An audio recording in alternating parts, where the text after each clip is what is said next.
Señor alcalde, buenas noches. Muy buenas noches, Antonio. ¿Qué tal se encuentra? Que me decían que estaba usted un poco pachucho hoy, del el tema de la alergia y demás cosas. Pero que nadie se alarme, ¿eh? Por eso. Del coronavirus. Pero sí es cierto que la alergia este año está pegando fuerte. En fechas más retrasadas que otros años, pero está pegando algo más fuerte de lo que era habitual. Es verdad. Bueno, vamos a ver, estamos avanzando poquito a poquito, en Madrid también, estamos recuperando la vida cotidiana, pero todavía nos queda. ¿Cómo cree usted que hemos salido? ¿Más fuertes como propaga el gobierno o más preocupados de todo esto?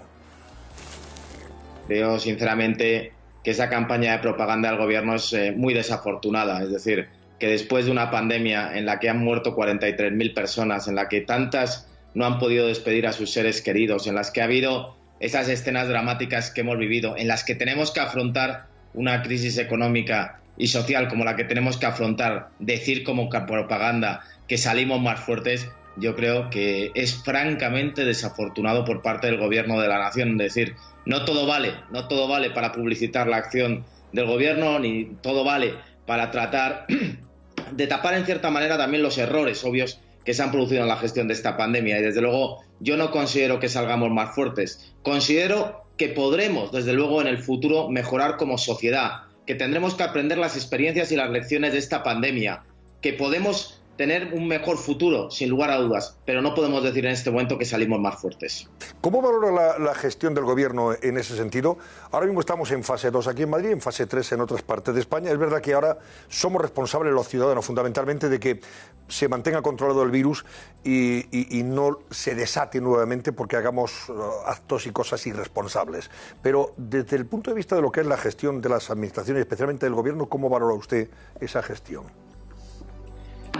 Creo que va llegando el momento que yo siempre planteé, que no era cuando estábamos en medio de la pandemia, pero sí, obviamente, de echar la mirada hacia atrás y de ver qué es lo que ha pasado, qué es lo que ha sucedido y, por tanto, revisar las decisiones que hemos tomado los diferentes gobiernos y, en su caso, también poder exigir responsabilidades, ¿no? Yo creo que, además, ya no es una cuestión que diga el Partido Popular. Hay un informe del médico forense que se ha aportado al Juzgado de Instrucción de Madrid que investiga la gestión del delegado del gobierno, donde se dice literalmente que la hecatombe se veía venir y que por parte del gobierno, desde luego, se subestimó la pandemia. Por tanto, ahí tenemos un principio en el cual un médico forense ya nos advierte que no se hicieron los deberes antes. Por eso hay algunos ahora que están tan empeñados en el relato del día después, precisamente porque el día antes no hicieron los deberes.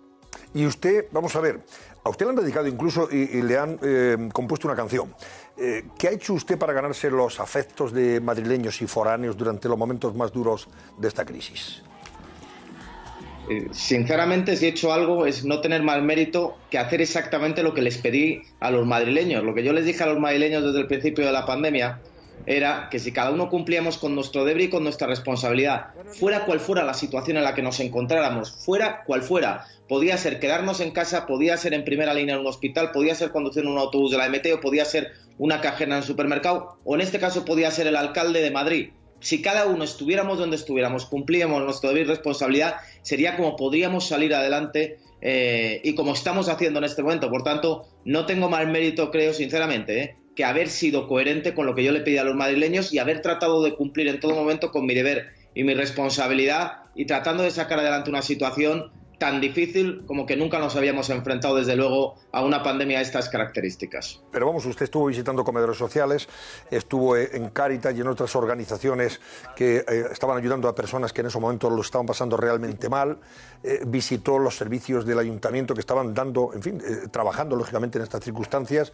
Recordaba alguien del SAMUR, dice, aquí en la etapa de Carmena no nos visitó nunca en los años que estuvo gobernando y este señor ha venido ya 15 veces o más, no sé, a vernos, a ver cómo estamos trabajando, qué hacemos, qué necesitamos, etcétera, etcétera. O sea que también había que estar en primera línea de fuego, en los hospitales, con la gente, en los barrios, ayudando allí donde más falta hacía, por lo menos llevar ánimo. No crear problemas, sino llevar ánimo, fundamentalmente.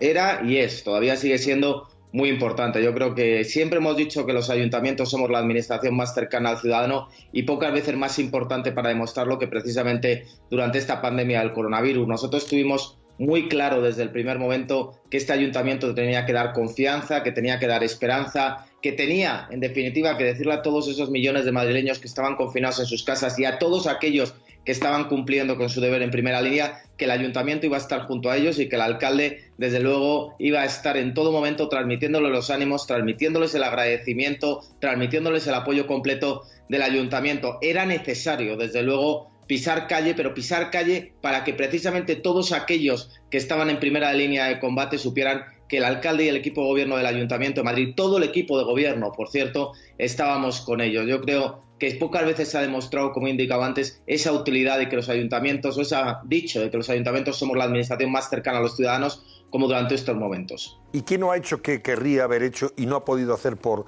falta de medios o porque no tenía competencias para hacerlo, etcétera, etcétera? ¿Se ha quedado con la gana de hacer algo en ese sentido? Sí, y lo digo abiertamente. Además, yo desde el primer momento le dije al Gobierno de la Nación que tengo 420 millones de euros inmovilizados por imperativo legal, que por la voluntad política del Gobierno de la Nación, sencillamente por su voluntad política, podría desbloquear de forma inmediata. Están destinados a la amortización anticipada de deuda del Ayuntamiento de Madrid. Me parece sinceramente que si desde hace 2 meses, desde hace un mes, desde hace una semana, y aunque sea que lo acuerden mañana, pero que me dejen utilizar ese dinero, que en estos momentos las calles de Madrid necesitan ese dinero, necesitamos reactivar la economía y necesitamos afrontar la emergencia social. No puede ser que un gobierno que presume del escudo social precisamente impida a los ayuntamientos en estos momentos más necesarios que nunca la utilización de ese remanente de tesorería. Es una cuestión en la que voy a seguir luchando, voy a seguir reclamando, porque me parece profundamente injusto para todas esas personas que lo están pasando mal, muy mal en estos momentos en la ciudad de Madrid, que no podamos destinar esos recursos que tenemos inmovilizados. Y depende única y exclusivamente de la voluntad política del gobierno del escudo social. Es así de sencillo. Y no estoy haciendo un juego partidista, porque lo dije hace 2 meses, hace un mes, hace una semana, y lo volveré a decir mañana. Me parece incomprensible que no se nos haya permitido utilizar ese dinero. ¿Y por qué no se lo permiten, señor alcalde? ¿Cuál es la razón del gobierno para impedirle que ese dinero que iría destinado precisamente a las personas más desfavorecidas y de las que el gobierno presume de defenderlas, hablando de ese escudo social, ¿por qué a usted se lo impide? Pues esa es la gran pregunta que nos hacemos no solo el Ayuntamiento de Madrid, el Ayuntamiento de Madrid, el Ayuntamiento de Barcelona, el Ayuntamiento de Valencia, el Ayuntamiento de Sevilla, el Ayuntamiento de Zaragoza, el Ayuntamiento de Málaga, que suscribimos un documento como las 7 grandes ciudades de España en el cual precisamente hacíamos hincapié en que necesitábamos la autorización inmediata para la disposición de estos fondos por parte del Gobierno de la Nación. A nadie se le oculta que estos ayuntamientos están gobernados por los más variados partidos políticos y, sin embargo, todos coincidimos en que era fundamental que lo hiciéramos y no hemos tenido una respuesta del Gobierno. Por tanto, esa es la gran pregunta que yo creo que todos los ayuntamientos nos estamos planteando en este momento. ¿Por qué el Gobierno de la Nación no nos deja utilizar los recursos que tenemos y que podrían aliviar considerablemente la emergencia social que estamos viviendo? Insisto, estamos viviendo una emergencia social, pero al mismo tiempo reactivar la economía de nuestras ciudades. ¿Cree usted que se ha discriminado a unas comunidades respecto a otras, se ha beneficiado a unas y a otras se las ha perjudicado, o por lo menos no se ha hecho lo mismo porque había un claro interés partidista o a favor de negociaciones, en fin, acuerdos con el gobierno?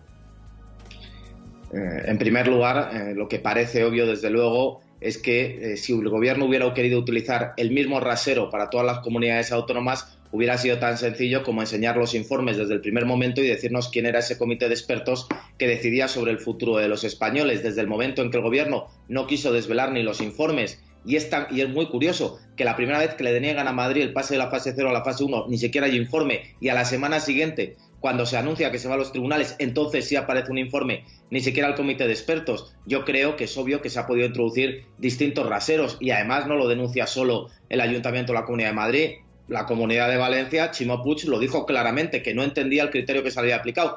Dicho de otra manera, que había enviado un informe de 250 folios y apenas había recibido una respuesta muy escueta. En Granada y Málaga, con unos ratios determinados, sin embargo, no pasaron, igual que lo hizo el País Vasco. Y por otra parte, yo creo que lo vimos en ese pacto secreto y vergonzante que se firmó con Bildu, en el cual se le daba un trato especial a los ayuntamientos del País Vasco o Navarra, o que el propio ingreso mínimo vital se haya pactado en condiciones diferentes con el País Vasco y Navarra que con comunidades autónomas que lo llevan gestionando desde hace 25 años. Pero vamos, que si se hubiera querido despejar toda sombra de sospecha y de duda por parte del Gobierno de la Nación, lo más sencillo hubiera sido que desde el primer momento nos hubiera dicho quiénes son los expertos, que todavía no nos lo ha dicho, y hubiera sacado a la luz esos informes. A la vista de cómo se ha actuado, parece que el Gobierno sí tenía algo que esconder.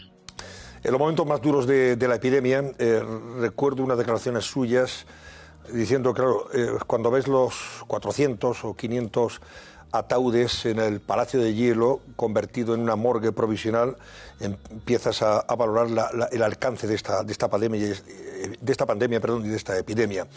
En Madrid, casualmente o curiosamente, o en España, no hemos visto ataúdes de aquí, pero sí hemos visto fosas de Nueva York y ataúdes de otros países. ¿Por qué cree usted que ha pasado eso?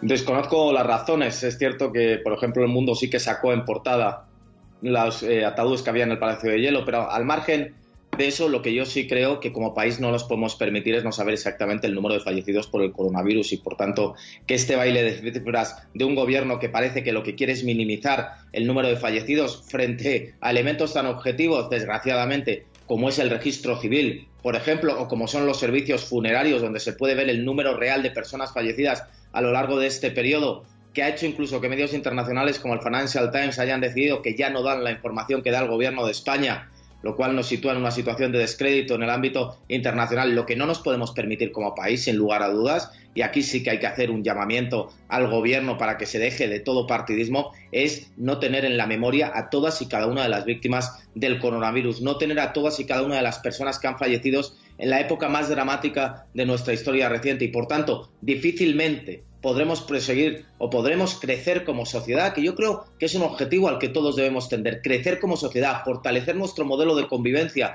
de la Constitución del 78, que tanto éxito nos ha dado y tanta prosperidad nos ha proporcionado. Pero si queremos fortalecer esa sociedad y ese modelo de convivencia, no podemos traicionar la memoria de todos aquellos que han fallecido y, por tanto, es imprescindible que sepamos hasta la última persona que ha fallecido como consecuencia del coronavirus, al margen de que nos pueda parecer un número más alto o menos alto como consecuencia de las responsabilidades institucionales que tiene el gobierno de la nación. ¿Ha llegado usted a emocionarse en algún momento y a llorar incluso porque hemos sentido todos a veces impotencia porque no podíamos hacer más de lo que hacíamos o no sabíamos hacer lo que había que hacer para frenar esto porque era una auténtica locura? No, desde el punto de vista de llorar, yo reconozco que para mí es complicado llorar y, por tanto, no llegué a ese punto. Pero sí es cierto que el momento más dramático para mí, como tú mismo has indicado, Antonio, fue precisamente la visita al Palacio de Hielo. Yo creo que ese momento para mí, desde luego, significó un antes y un después y es un momento que, desgraciadamente, no voy a olvidar en mi vida, la visión que hubo ahí, porque con las grandes cifras uno a lo mejor puede perder de visión que la visión de qué es lo que está pasando. Cuando uno ve 480 ataúdes como había en el Palacio de Hielo, 480 vidas, cada uno con su proyecto, con su familia, con su trayectoria, con sus esperanzas de futuro, entiende la magnitud verdadera de lo que estaba pasando. Pero sí es cierto que también había muchas noches que te ibas a la cama, sobre todo con la desesperanza de pensar qué más se puede hacer, en qué estoy fallando, qué decisiones hay que modificar, qué decisiones nuevas hay que adoptar. Era a veces muy difícil conciliar el sueño pensando qué más se podía hacer para tratar de superar esto. ¿Qué me dice de las declaraciones de hoy de Pablo Iglesias en relación con los gobiernos de Madrid y Castilla y León y la situación en las residencias? En primer lugar, le diría a Pablo Iglesias que hable con sus compañeros de gobierno a la vista del informe forense, donde se indica, como ya he citado anteriormente, que era una hecatombe que se veía venir y que además fue minusvalorada por parte del Gobierno de la Nación, y esto forma parte de un procedimiento judicial. Por tanto, Pablo Iglesias, antes de dirigirse a otros gobiernos, quizás debería dirigirse al gobierno del que él forma parte. Pero, en segundo lugar, la reflexión que a mí me merece Pablo Iglesias es que sencillamente él es consciente de que solo le queda sobrevivir en política, aunque ahora mismo está en la vicepresidencia del gobierno. Desde el punto de vista político es un juguete roto que alcanzó 84 diputados y creyó que le daba el sorpaso al Partido Socialista. En estos momentos está en números que van a alcanzar a los de Izquierda Unida. Ha sido un declive continuo por su parte y entonces se tiene que agarrar a un clavo ardiendo para poder sobrevivir en política, y ese clavo ardiendo es la confrontación, la crispación y el discurso del odio. Es Pablo Iglesias en estado puro, no entiende otra forma de hacer política, pero lo que no entiende es que posiblemente la sociedad también ha cambiado y que la sociedad del futuro que va a salir de esta pandemia nos va a exigir que le demos el listón, nos va a exigir que estemos a la altura del reto que ha protagonizado la sociedad, no va a entender que la política del futuro se ancle en la política del pasado que representa Pablo Iglesias. Y desde luego el mayor beneficiado de Pablo Iglesias, yo estoy seguro, es Pedro Sánchez. Pedro Sánchez está encantado con tenerle como vicepresidente, porque no hay que olvidarlo, mientras Pedro Sánchez vampiriza la Fiscalía, pacta en secreto con Bildu, o por otra parte también purga a la Guardia Civil, cualquier escándalo pasa desapercibido porque sale Pablo Iglesias y dice cualquier boutade de las que está diciendo, apela a la crispación y a la confrontación, se lleva a los titulares y todo lo demás, que es gravísimo desde el punto de vista institucional, lo que está pasando en España en estos momentos pasa desapercibido. Por tanto, Pablo Iglesias es un producto del pasado que sobrevivirá en política porque no tiene otro proyecto personal, no es alguien al que le interese el futuro de España y a los españoles, pero Pedro Sánchez está muy contento de tenerla a su lado porque obviamente cada vez que hay un escándalo, Pablo Iglesias lo tapa. Le pregunto ahora como abogado del Estado, alcalde. Hoy hemos conocido que la abogacía del Estado acusa a la juez que está investigando la manifestación del 8 de marzo de lanzarse a una búsqueda voraz de indicios contra el Gobierno.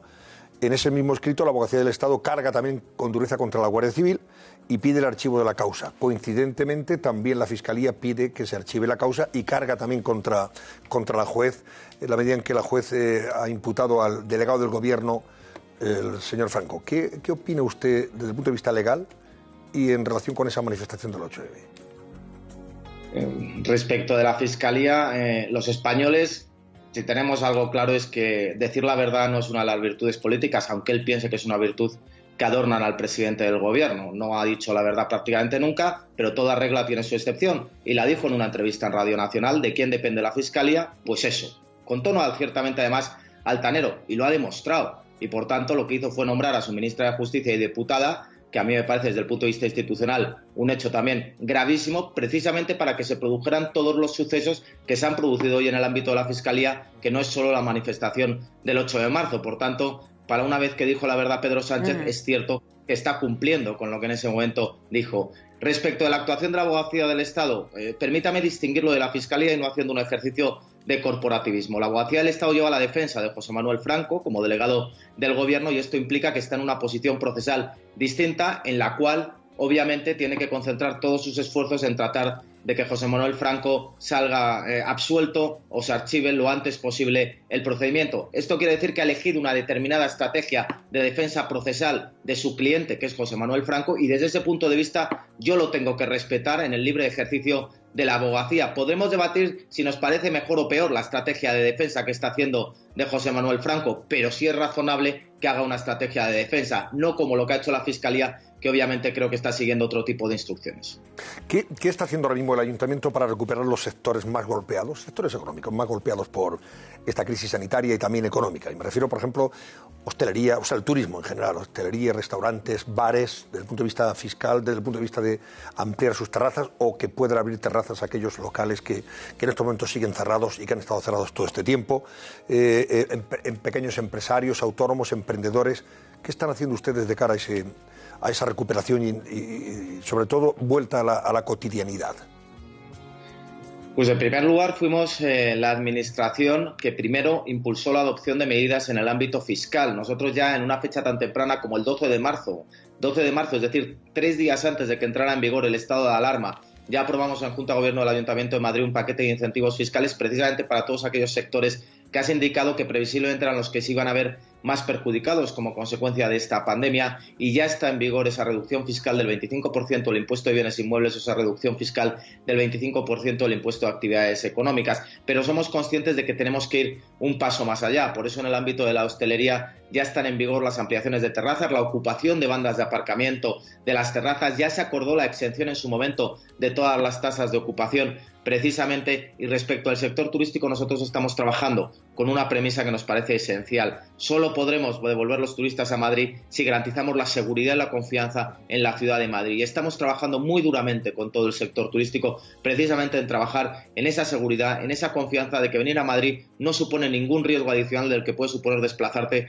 a cualquier otra ciudad del mundo. Trabajando esa premisa, lo que tenemos que hacer también es potenciar las campañas para atraer al turista doméstico, en primer lugar, al turista nacional y, en segundo lugar, al turista internacional, y recuperar esa imagen de Madrid en el mundo, esa imagen que teníamos antes de la pandemia y que nos había permitido batir el récord de visitantes y tener el gasto per cápita por turista más alto de toda España. Y en ese sentido, alcalde, le pregunto, ¿tiene posibilidades Madrid de albergar, acoger esa final de la Champions League de este año, que estaba prevista en Estambul, pero que ahora ya se va a jugar a una final a 8 equipos finalistas que se irán eliminando hasta llegar a la gran final? Y Madrid estaba pujando porque esto viniera al Wanda Metropolitano. ¿Hay posibilidad real de que esto sea así?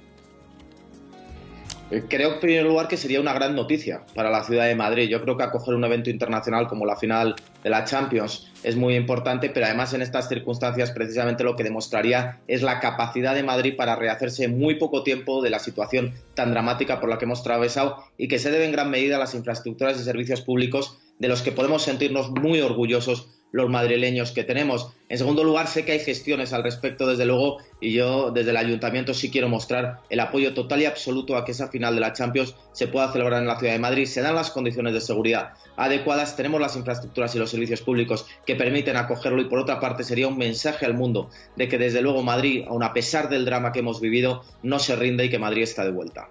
Estaremos hablando de una final a 8 entre el 20 y el 28 de agosto. Aquellos que siguen el fútbol y que están también muy felices, estamos felices porque nos gusta el fútbol, de que se recupere ya la Liga. Le pregunto también por los toros. No sé si se estaría valorando también la posibilidad de que las ventas no quedara inédita esta temporada y que, no sé, coincidiendo con la Virgen de la Paloma, la patrona, el 15 de agosto, se celebrara algún festejo importante. Hombre, sin dar una fecha concreta, a pesar de que el 15 de agosto es una fecha muy emblemática, un día muy especial para los madrileños, la Virgen de la Paloma, desgraciadamente este año no vamos a poder celebrar las fiestas, que fue una decisión que tomó el Ayuntamiento. Creo que los toros, desde luego, merecen una protección especial por parte de las diferentes administraciones. Es un sector que lo está pasando muy mal con esta pandemia y, desde luego, desde el Ayuntamiento, y creo que en colaboración con la comunidad, vamos a poner todos los medios necesarios para que, en la medida de nuestras posibilidades, pueda haber festejos taurinos en la ciudad y en la Comunidad de Madrid, tanto desde el punto de vista económico, que también es importante, y después de apoyo al sector del toro, como desde el punto de vista cultural. No hay que olvidar que la tauromaquia es una de nuestras principales manifestaciones culturales, una de nuestras principales señas de identidad. La Feria de San Isidro, en términos de público, tiene una afluencia espectacular durante las 35 tardes en las que hay corridas y que, por otro lado, supone una dinamización importante de la actividad económica de la ciudad y especialmente de la zona en la que se encuentra la plaza. Por tanto, apoyo total y absoluto al mundo de los toros, y yo espero que podamos recuperarlo sin dar una fecha concreta. Con el Ayuntamiento y la comunidad, en colaboración constante en este ámbito, podamos recuperar, desde luego, la fiesta de los toros en la ciudad de Madrid. Bueno, alcalde, las dos últimas se las dejo a Marta Gómez Montero y a Vieto, que también quería saludarle, aunque ya sé que ha estado con usted hoy, ¿no? Venga, Vieto o Marta, me da igual, venga. Marta. Venga. Buenas tardes, buenas noches ya. Buenas noches mejor, sí. Señora Almeida, quería preguntarle, separando por supuesto el papel de la Fiscalía de la Abogacía en la instrucción que sigue la jueza Rodríguez Medel, ¿tiene capacidad una jueza para seguir con la investigación cuando hay esta ofensiva para que archive la causa sobre si se debió celebrar o no el 8M? Y luego le quería preguntar por dos nombres propios de Ciudadanos, el señor Ayuso y el señor Reyero. ¿Cree que en este caso están... claro, el señor Aguado, dice usted, ¿no? El señor Aguado, es verdad, el señor Aguado y el señor Reyero, exactamente. ¿Cree que Ignacio Aguado y el señor Reyero están a la altura de las circunstancias? Estamos viendo la lealtad que se debería en este momento con el gobierno que preside ahora sí la señora Ayuso. Respecto a la primera pregunta, estoy prácticamente convencido de que, desde luego, la jueza sabrá preservar la independencia judicial, que es importante, que es fundamental en un Estado de Derecho. Sabemos los intentos que ha hecho el Gobierno, en primer lugar, de purgar a la Guardia Civil sencillamente por no transmitirle la información reservada que obra en un procedimiento judicial y contra la decisión de un juez, es decir, está sometiendo a una presión importante a ese procedimiento judicial. La actuación de la Fiscalía, que ya ha pedido el archivo a pesar de ese informe forense que dice que era una hecatombe que se veía venir, pero yo estoy convencido de que el Estado de Derecho tiene instrumentos suficientes para que esta jueza no se vea inquietada en su independencia judicial y, por tanto, pueda continuar y pueda desarrollar ese procedimiento judicial. No va a contar con la colaboración del Gobierno, sin lugar a dudas, no va a contar con la colaboración de la Fiscalía, pero lo que sí va a contar es con los medios que el Estado de Derecho le da para poder seguir adelante y sencillamente establecer la verdad, ¿no? Parece, desde luego, sorprendente la diferente rasero que se da en unos casos otros según quien los protagonice, ¿no?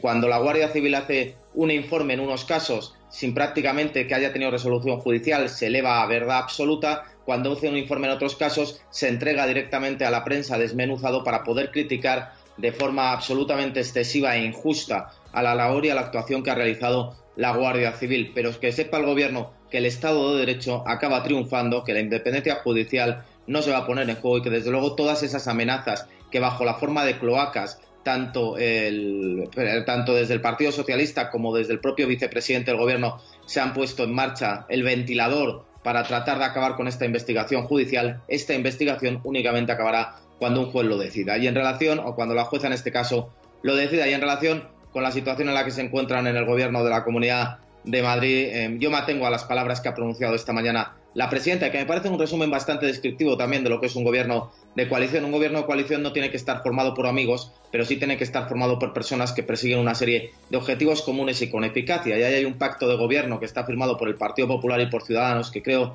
que es muy beneficioso para el conjunto de la Comunidad de Madrid y que se está ejecutando aún a pesar de estas circunstancias. Respecto a las actuaciones personales del señor Aguado y del señor Reyero, yo poco voy a decir al respecto, ¿no? Yo creo que cada uno actúa como cree y que serán los ciudadanos los que lo deben juzgar en cada momento.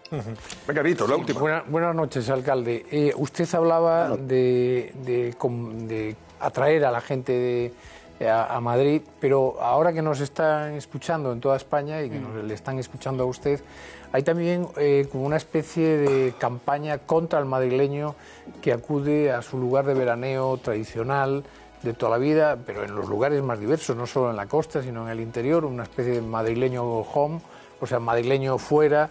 Creo que hay que reivindicar, porque además Madrid, si por algo se caracteriza, es por haber sido una ciudad de acogida, y todos los que vivimos en Madrid, en realidad, procedemos de algún lugar que no podemos entender cómo ahora puede haber esa campaña. Lo digo porque creo que es una buena oportunidad para que usted se dirija a todos esos españoles en muchos lugares de España, en la costa y en el interior, que van a acoger en julio y agosto a miles y miles de madrileños, y que no haya esa especie de, que ya es preocupante, xenofobia dentro de nuestro propio país, ¿no? Es cierto que ha habido comentarios bastante desafortunados respecto de los madrileños, y si los madrileños hemos ido propagando el virus, incluso desde alguna comunidad autónoma limítrofe con la Comunidad de Madrid. Yo creo que hubo comentarios que sobraban y que desde luego no debían haber sido realizados, pero también le tengo que decir a todos los españoles, el comportamiento de los madrileños ha sido admirable. Nosotros tenemos los datos de movilidad de la ciudad de Madrid y eso nos acreditan que en la ciudad de Madrid se produjo un parón prácticamente total y absoluto desde el momento en que se decretó el estado de alarma. No es fácil parar una ciudad de Madrid como Madrid, que tiene 3.300.000 habitantes, dobla en habitantes a la siguiente ciudad, que es Barcelona, que tiene 1.600.000, con una corona metropolitana que interactúa constantemente con la ciudad de unos 2,5 millones de personas, y sin embargo, de un día para otro, y tenemos los datos de movilidad, tenemos los datos que hizo, los controles que puso la policía municipal, no se produjo un éxodo de madrileños. Los madrileños no salieron una vez que se había procedido al estado de alarma hacia otras provincias. No podemos calificarlo de esa manera. Yo creo que lo mejor que podemos hacer los madrileños, sinceramente, es seguir como habíamos hecho durante tantos años, y por tanto seguir yendo a esos lugares de residencia, seguir yendo a la costa, seguir yendo al interior, seguir yendo a la montaña, seguir interactuando como hemos hecho durante tantos años, y al mismo tiempo seguir recibiendo en Madrid con los brazos abiertos a todos aquellos que quieran venir a Madrid, porque en Madrid a nadie se le pregunta ni de dónde viene ni a dónde va. En Madrid únicamente, si estás aquí, ya te consideramos madrileño, y por tanto yo creo que ese carácter hospitalario, acogedor de los madrileños es el que tenemos que seguir teniendo, y con el que convenceremos a todos aquellos que no están convencidos de que los madrileños hemos tenido un comportamiento ejemplar, de verdad, que no hay motivo alguno para el resquemor, y que por tanto yo de verdad les diría al resto de españoles que nos sigan recibiendo con los brazos abiertos, como siempre han hecho con los madrileños, cuando este verano podamos salir. Muy bien, pues eso deseamos todos. José Luis Martínez Almeida, alcalde de Madrid, gracias, buenas noches y que vaya todo bien. Ojalá que entre todos, efectivamente, volvamos a la cotidianidad total y absoluta, y que podamos celebrar el control definitivo del virus y sobre todo la recuperación económica, que eso es lo que más nos está importando en estos momentos, una vez que el virus parece que está ya más controlado, sin duda alguna. Muchas gracias y buenas noches, alcalde.